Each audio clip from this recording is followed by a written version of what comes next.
The engines of the three armored SUVs were already a low, hungry growl, echoing off the concrete walls of the high-rise garage. Jin-woo, the most disciplined syndicate leader in the city, adjusted his cufflinks, his neck tattoos disappearing into the collar of a perfectly tailored black suit. It was 8 a.m., a routine departure for a merger that would change the city forever. Everything was going exactly to plan, until a flash of bright yellow shattered the silence. Nicole, a girl no older than 6, came sprinting down the concrete ramp, her small braids flying, her face a mask of pure terror. Before the guards could react, she threw herself directly in front of Jin-woo's lead vehicle, her tiny fists clenched against the black steel. She screamed with a desperation that stopped 10 armed men in their tracks. "Wait! Stop! Don't start your cars!" Guns were leveled. The air turned to ice. To the guards, she was a distraction, a child who had lost her mind. But Jin-woo didn't look at his men. He looked at Nicole. She wasn't looking at the weapons pointed at her heart. She was staring at the bottom of the SUVs, her eyes wide as if she could hear the very pulse of the machines. Jin-woo stepped forward, his face a mask of calm, calculating intensity. He didn't growl. He whispered, "Nicole, what do you see?" Her hand trembled as she pointed to the ignition housing beneath the frame. "They're crying," she whispered. "The cars are crying, and they're about to scream." The silence that followed was deafening. Park, Jin-woo's head enforcer, knelt down with a tactical light, and in seconds, the blood drained from his face. What they found didn't just save Jin-woo's life. It exposed a Trojan horse betrayal that would trigger a war within the skyscraper. A war Jin-woo didn't know he was already losing.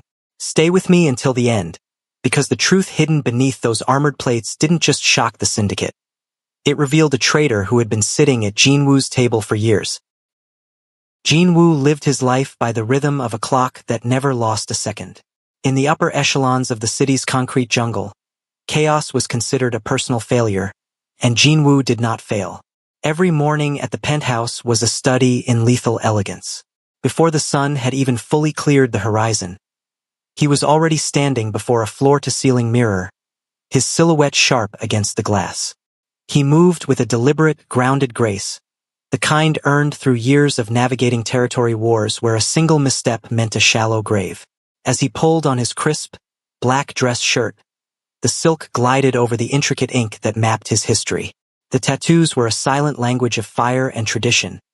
Dragons and peonies that crawled up his muscular forearms and coiled around his neck, disappearing just beneath his jawline. To the outside world, they were marks of a monster.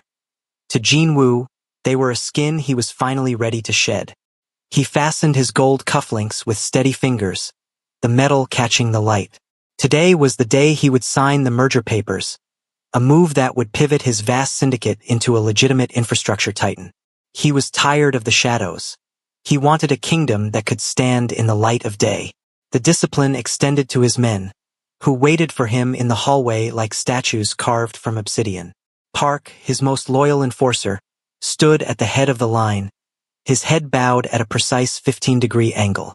There was no chatter, no checking of phones, and no shifting of weight.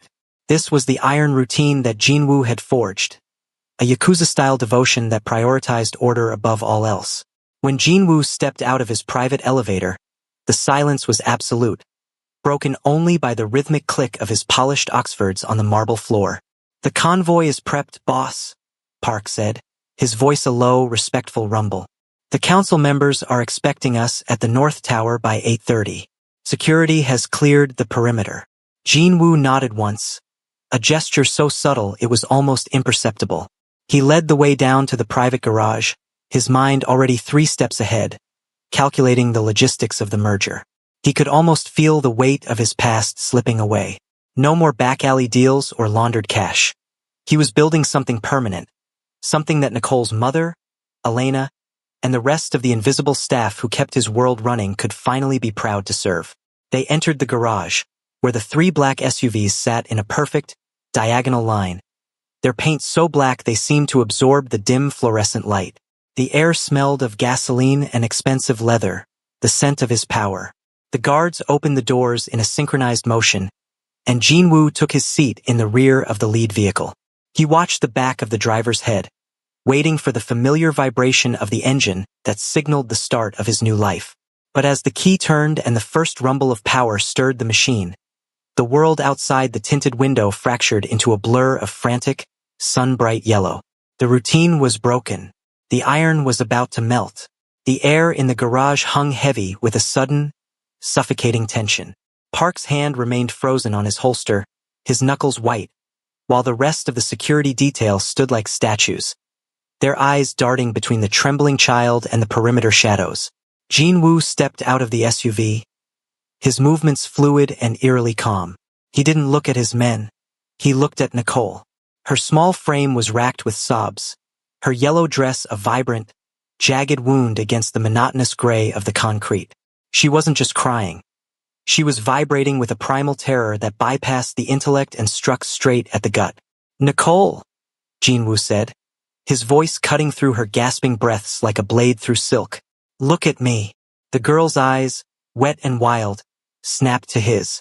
She pointed a shaking finger toward the front wheel well of the lead vehicle.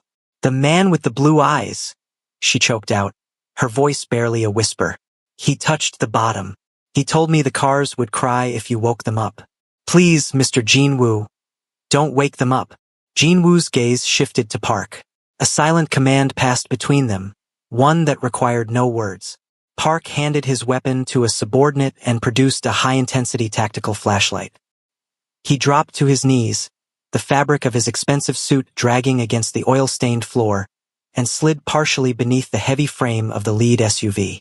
Seconds stretched into an eternity. The only sound in the vast garage was the distant hum of the ventilation system and the ragged, uneven breathing of the child. Then the beam of Park's light faltered. He didn't move for a long time, his body rigid. When he finally slid back out, he didn't stand up immediately. He stayed on one knee, his face drained of all color, looking up at Jin-Woo with a hollow, haunted expression. "Boss," Park breathed, his voice stripped of its usual iron. She wasn't exaggerating. Jin-Woo walked to the front of the car and knelt beside his enforcer. Park angled the light, illuminating the narrow space behind the front axle. Tucked deep into the chassis, nestled against the fuel line, was a block of gray, putty-like substance wired to a compact digital detonator. The LED display pulsed with a steady, rhythmic crimson glow, a heartbeat of pure destruction. It wasn't a crude pipe bomb or a simple pressure plate. It was a high-yield C4 charge, professional grade and expertly hidden. The shock hit the men like a physical blow. This wasn't just a threat. It was a masterpiece of sabotage.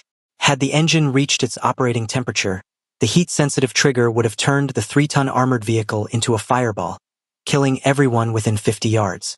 But the real chill came from the realization of the breach. This garage was a sanctuary, a fortress that required biometric access and 24-hour surveillance. To plant something this sophisticated meant the enemy wasn't just at the gates. They were already inside, moving through the veins of Jin-Woo's empire. Jin-Woo stood slowly, his face an unreadable mask of stone. He reached out, his tattooed hand hovering for a second before he gently rested it on Nicole's shoulder. The child flinched, then leaned into the touch, her sobbing subsiding into small, shuddering gasps. The merger, the legitimacy, the new life, it all felt 1,000 miles away. The iron routine hadn't just been broken. It had been used as a shroud. He looked at the pulsing red light of the detonator one last time, his mind already beginning to map the trajectory of the war that had just begun. The crimson pulse of the detonator cast long, rhythmic shadows across the garage floor, mirroring the ticking clock now running in Jin-Woo's mind. He didn't look back at the car. Instead, he steered Nicole toward a concrete pillar, shielding her from the sight of the men now swarming the vehicles with specialized scanners. The girl was still shivering, her small hands clutching the fabric of her yellow dress, as if it were the only thing holding her together in this cold, gray world. "The man with the blue eyes," Jin-Woo repeated, his voice low, vibrating with a frequency that demanded the truth without needing to shout. He lowered himself so they were at eye level, a tattooed giant kneeling before a child. "Where did you see him, Nicole? Think carefully." Nicole swallowed hard, her braids bobbing as she looked toward the far corner of the garage, where a heavy steel door marked the entrance to the emergency stairwell. "The stairs," she whispered. Mama was cleaning the lobby, and I was playing hide and seek. I went through the door because it wasn't locked. It's never open, Mr. Jinwoo, but it was open yesterday. A chill sharper than the garage air settled over Jinwoo. The stairwell was a dead zone, no cameras, no biometric scanners once inside, and the door should have been deadbolt from the central security hub. If it was open, it was because someone on his payroll had ensured it stayed that way. He was tall, Nicole continued, her voice gaining a haunting clarity as the memory took hold. He didn't look like your men. He wore a gray jacket and he had eyes like ice, blue and frozen. He didn't see me in the shadows. He crawled under the cars and stayed there for a long time. When he came out, he was whispering into a little radio. He said, "The Trojan is inside the gate." Jinwoo's jaw tightened. The blue-eyed ghost was a name that had haunted the periphery of the criminal underworld for years. An elite specialist, a ghost for hire who didn't work for small-time street gangs. He was the preferred scalpel of Hyuk, Jinwoo's former rival, and a man whose bitterness was as legendary as his patience. "Did he see you?" Jinwoo asked, his eyes searching hers for any sign that the child was being used as a lure. "No," Nicole shook her head, but he looked at the camera on the ceiling and smiled, like he was playing a joke. He told the radio that the accident would happen at 8:30. "That's now, isn't it?" Jinwoo glanced at his watch. 8:28 a.m. He looked up at the security camera Nicole had pointed out. Its green light was blinking steadily, indicating a live feed, but Jinwoo knew better now. It was a loop, a digital mask pulled over his eyes while a phantom moved beneath his feet. He realized then that Nicole hadn't just stumbled upon a secret. She had witnessed a rehearsal for his execution. He stood up, the calm mask of the syndicate leader returning to his face, though his pulse was now a war drum. He looked at the stairwell door. The ghost in the stairs was likely still watching, waiting for the fireball that would signal the next phase of the assault. Jinwoo realized the bombs weren't the end of the plan. They were the opening bell. He reached for his radio, his gaze fixed on the heavy steel door. "Park," he said, his voice dropping into a lethal, quiet register. "Seal the building. No one leaves. And get Nicole and Elena to the vault. We aren't going to the merger. We're going to war."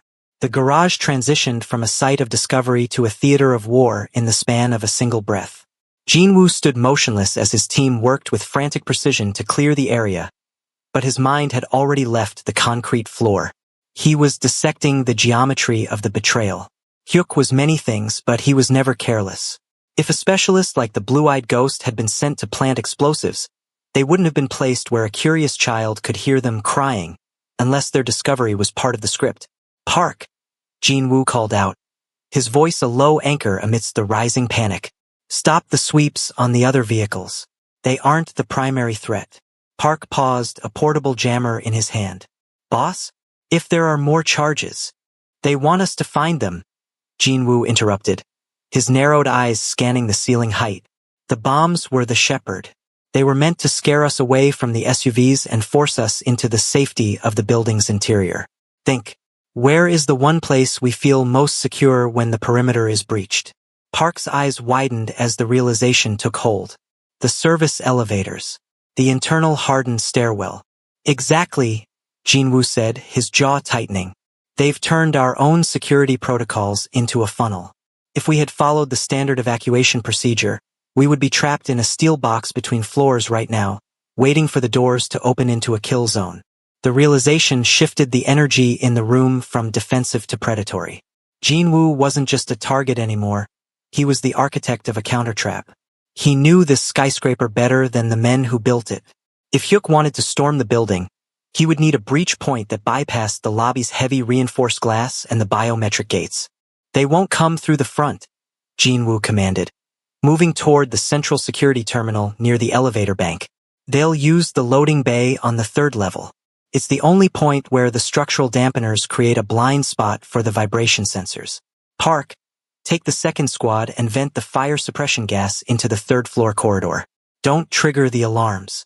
I want them to think they're walking into a sleeping giant." With a few keystrokes, Jinwoo began the transformation. The skyscraper, a symbol of his rising legitimacy, began to retract its claws and harden its skin. Magnetic locks engaged with heavy, muffled thuds that vibrated through the floorboards.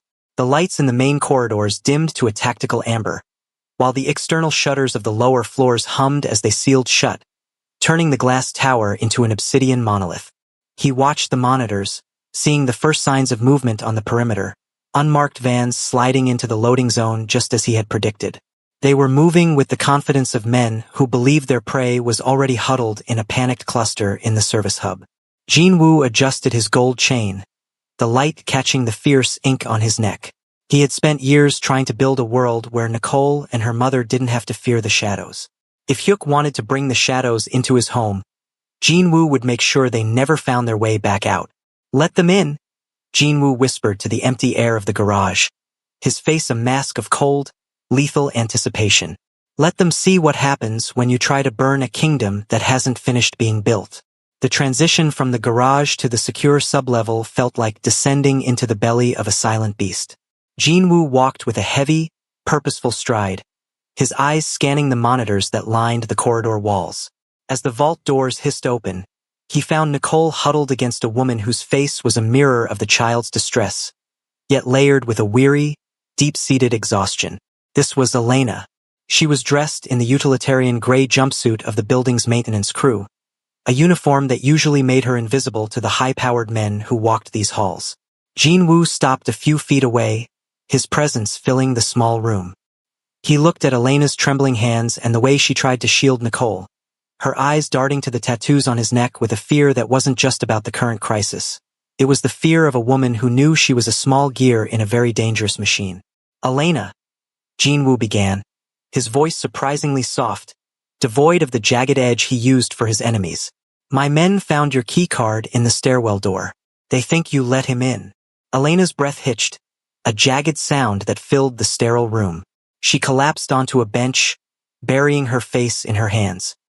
"He came to our apartment," she sobbed, the words tumbling out in a frantic rush. "The man with the blue eyes. He said he knew where Nicole went to school. He said if I didn't leave the door unbolted, we would never see each other again. I'm so sorry, Mr. Jinwoo. I didn't know about the bombs. I just wanted my daughter to live." Jinwoo watched her, his face a mask of stone, but internally, a shift was occurring. In his world, a breach of loyalty usually met a swift, permanent end. That was the iron law of the syndicate. But as he looked at Nicole, the child who had ignored her own mother's forced silence to save him, he realized that the invisible staff he had overlooked were the very ones Hyuk had weaponized. Hyuk hadn't just attacked Jinwoo's security. He had preyed on the vulnerability of the people Jinwoo had failed to truly see. Park stepped forward, his hand hovering near his sidearm, waiting for the nod to initiate the standard cleanup protocol for traitors. The air grew thick, the silence stretching until it became a physical weight. "Stand down, Park," Jinwoo commanded, his eyes never leaving Elena. "Boss?" "She compromised the perimeter," Park countered, his voice tight with disbelief. "She was a mother protecting her child from a monster I allowed into my house," Jinwoo said, his voice dropping into a register of cold, absolute authority. He stepped closer to Elena and knelt, just as he had with Nicole. "You aren't a traitor, Elena. You were a hostage. And in this building, I am the only one who takes hostages." He reached out and took her shaking hand in his, the dark ink on his skin a stark contrast to her work-worn fingers. "You and Nicole stay here. My men will guard this door with their lives. When this is over, you won't be cleaning these floors anymore. You'll be in the North Tower office, working in administration where I can see you." The choice was clear. Hyuk had used fear to turn the shadows against him. Jinwoo would use protection to turn them into a shield. He stood up, his resolve hardening like cooling steel. He had spent his life building a kingdom of fear, but today he would fight for the people who actually made that kingdom worth saving. He turned toward the door, his mind shifting back to the tactical map. The hit squad was inside, but they were about to find out that Jinwoo's shadows were no longer empty. The amber emergency lighting cast long, skeletal shadows across the third-floor corridor, turning the sleek corporate hallway into a labyrinth of shifting gold and deep obsidian. The air was unnaturally still, thick with the faint, sweet scent of the neutralized fire suppression gas that Jinwoo had ordered into the vents. It was a silent hunter's atmosphere. At the far end of the hall, the heavy magnetic seals of the loading bay hissed open, a sound no louder than a sharp intake of breath. Hyuk's hit squad moved with the practiced fluidity of ghosts. 6 men, clad in matte black tactical gear that absorbed the dim light, slid through the doorway. They moved in a staggered diamond formation, their suppressed weapons sweeping the empty air with mechanical precision. They were confident, guided by the belief that the accident in the garage had sent Jinwoo's security into a tailspin of panic. To them, the silence of the building was the silence of a tomb they had already dug. What they didn't see were the eyes watching from the ventilation grates and the darkened alcoves of the executive suites. Jinwoo watched the feed from a handheld tablet in the sublevel, his face illuminated by the cold blue light of the screen. Beside him, Park gripped a radio, his thumb hovering over the transmit button. They watched as the lead mercenary reached the first intersection, signaling for his team to split. They were heading for the service elevators, the very funnel Jinwoo had predicted. Now, Jinwoo whispered. The transition was instantaneous. The amber lights flickered and died, plunging the corridor into a total, suffocating darkness that even high-end night vision struggled to pierce. From the shadows, the silence didn't just break. It shattered. Jinwoo's enforcers didn't use firearms. They used the environment they had spent years guarding. A heavy steel security shutter slammed shut behind the invaders, sealing the exit with a thunderous boom that vibrated through the floorboards. Before the hit squad could recalibrate, the shadows themselves seemed to strike. Park's men, equipped with thermal mapping lenses, emerged from hidden wall panels and recessed doorways. It wasn't a firefight, it was a surgical extraction. The first 2 mercenaries were pulled into the darkness of side offices without a sound, their tactical lights spinning uselessly across the ceiling before vanishing. The remaining 4 scrambled, back to back, their suppressed muzzles flashing in short, desperate bursts as they fired at ghosts. But Jinwoo's men moved with the terrifying coordination of a single organism.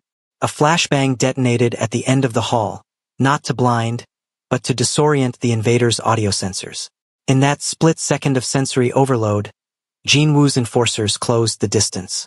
In the sublevel, Jinwoo didn't smile, but his jaw set with a grim satisfaction. He could hear the muffled thuds and the frantic, garbled radio chatter of Hyuk's elite squad being dismantled piece by piece. They had come to find a panicked Mafia boss hiding in a corner. Instead, they had walked into the jaws of a disciplined machine that knew every inch of its territory. The 3rd floor is clear, boss. Park's voice crackled over the comms, his breathing only slightly elevated. For neutralized, 2 captured. The blue-eyed ghost wasn't among them. Jinwoo stood, the blue light of the tablet reflecting in his narrowed eyes. He adjusted his gold chain, the weight of it familiar and grounding. He knew where the ghost would be. Hyuk wouldn't leave the final blow to the infantry. He would be at the top waiting for the smoke to rise. Jinwoo turned toward the private elevator, his shadow stretching long and sharp across the vault floor. The shadows had moved, and now it was time for the king to step into the light. The ascent to the rooftop was a silent, vertical journey through a building that had become a tomb for Hyuk's ambitions. When the elevator doors finally hissed open, the roar of the city's morning wind rushed in, cold and unforgiving. The helipad was a vast, exposed stage of painted concrete, suspended hundreds of feet above the streets Jinwoo had spent his life conquering. At the center of the landing pad stood Hyuk, his gray overcoat whipping violently in the gale, his eyes, those frozen blue eyes Nicole had described, fixed on the elevator bank. Hyuk wasn't cowering.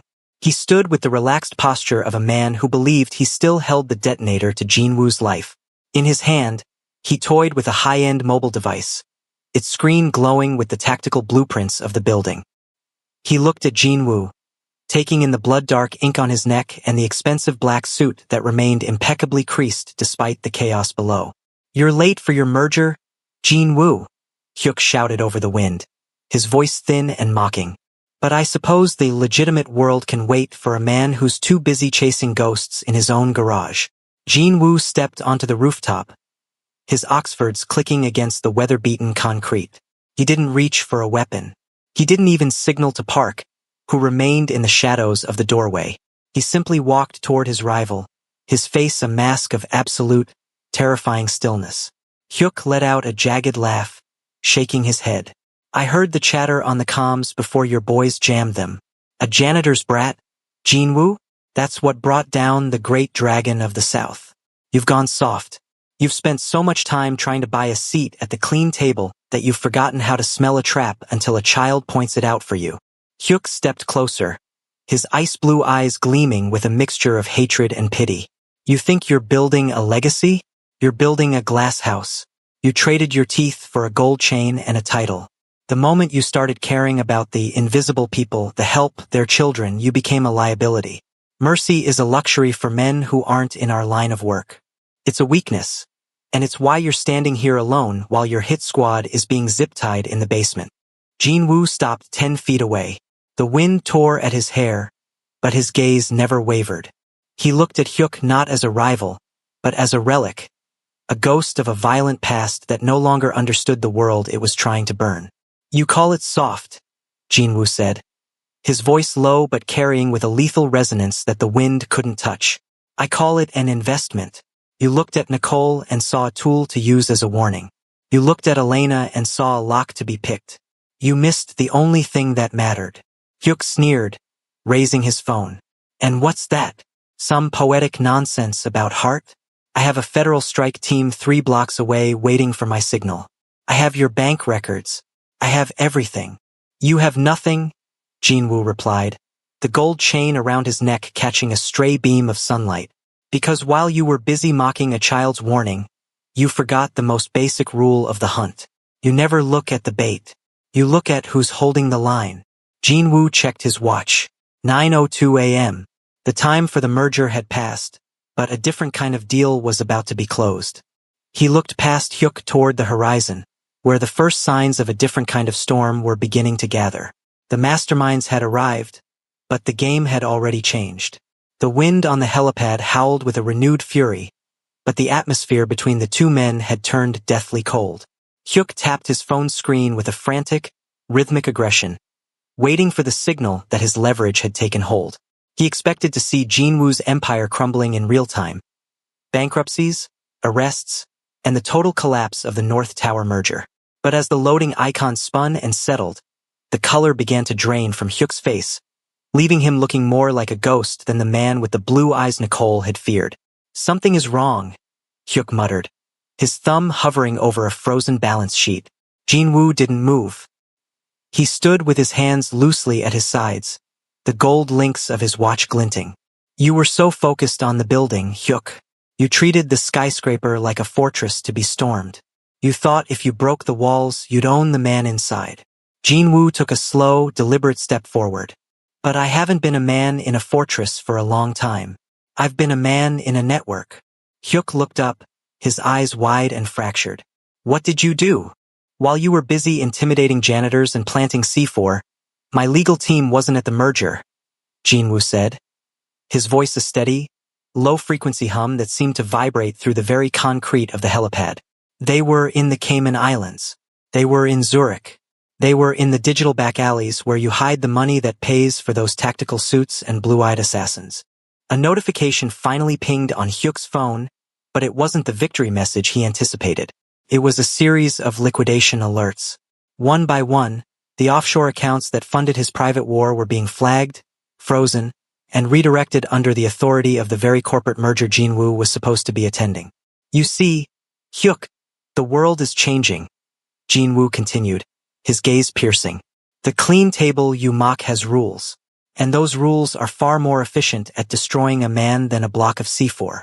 You tried to use my humanity against me by targeting a child, but all you did was give me the justification to initiate a hostile takeover of your entire life. By the time the sun sets today, you won't just be an enemy. You'll be a pauper with no one left to pay for your protection. Hyuk lunged forward, reaching for a weapon tucked into his overcoat, but he stopped when he heard the synchronized metallic clicks from the shadows. Park and 4 other enforcers stepped onto the roof, their suppressed rifles aimed with mathematical precision. The war was over before the first shot could be fired. The tactical advantage Hyuk thought he possessed had been a phantom, a shadow play choreographed by a man who had learned that the most effective way to win a fight is to ensure the opponent can no longer afford to stand. Jinwoo looked at the man who had tried to burn his world. Hyuk looked smaller now, his gray coat no longer an omen, just a piece of fabric flapping in the wind. The merger wasn't just about my legitimacy, Jinwoo whispered, the light catching the fierce ink on his neck. It was about your obsolescence. He turned his back on Hyuk, looking out over the city. The North Tower stood tall in the distance, a symbol of a future that was finally within reach. The sirens were coming, but they weren't for him. They were the sound of the old world being swept away. The rooftop fell into a sudden, eerie stillness as the state authorities moved in to collect the hollow shell of Hyuk's ambitions. The roar of the wind seemed to soften, transitioning from a battle cry to a weary sigh. Jinwoo stood at the edge of the helipad, his silhouette a sharp, dark line against the sprawling horizon of a city that no longer looked like a battlefield, but a garden in need of tending.